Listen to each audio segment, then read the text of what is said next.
એ આપણે બનાવીશું ફ્રેન્કી. તો ફ્રેન્કી બનાવવા માટે આપણે અહીં બધી સામગ્રી લઈ લીધી છે.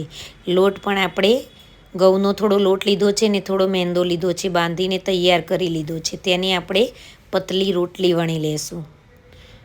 તો રોટલી આપણી વણાઈ ગઈ છે. એને આપણે કાચી પાકી શેકી લેવાની છે. રોટલીને બહુ શેકવાની નથી, આપણે એને કાચી પાકી જ રાખવાની છે.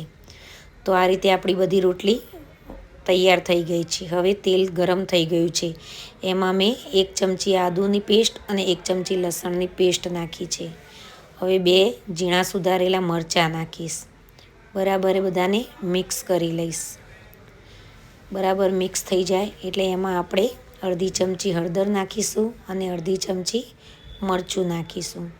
હવે એને હલાવી લેશું. બરાબર પેસ્ટ તૈયાર કરી લેશું. મસાલા બરાબર ભરી ગયા છે.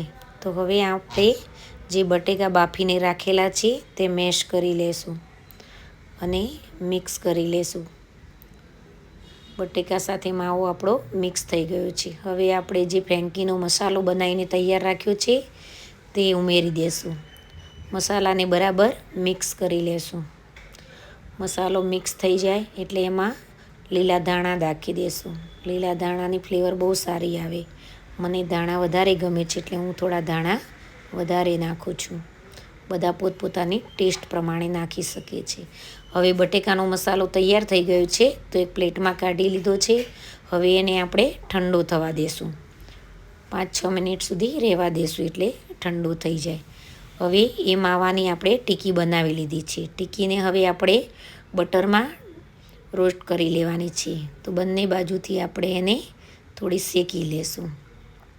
એક બાજુથી શેકાઈ જાય એટલે આપણે એને પલટી દેશું.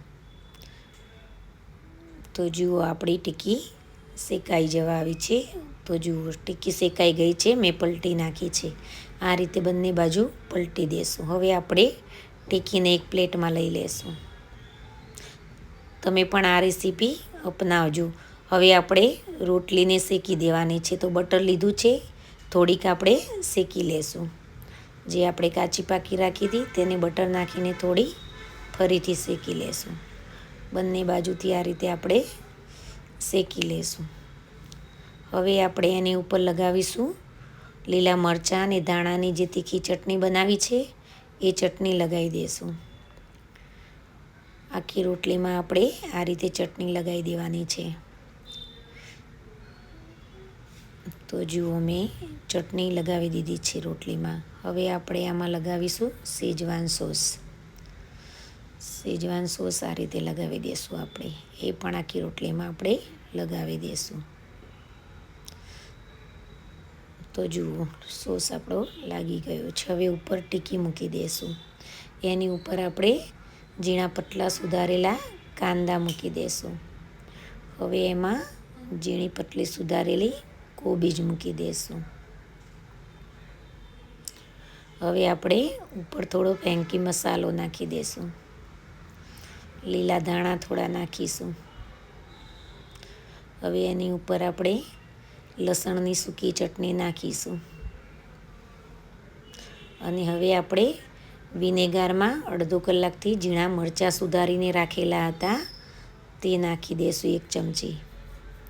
અને ઉપરથી આપણે બટર છીણી લઈશું અને થોડુંક ચીઝ છીણી લઈશું. બરાબર. તો આપણી ફ્રેન્કી આ રીતે તૈયાર થઈ છે. હવે એને આપણે ફરી એકવાર શેકી લઈશું. તો જુઓ આ રીતે આપણે બટરમાં પાછા એકવાર ફ્રેન્કીને શેકી લઈશું.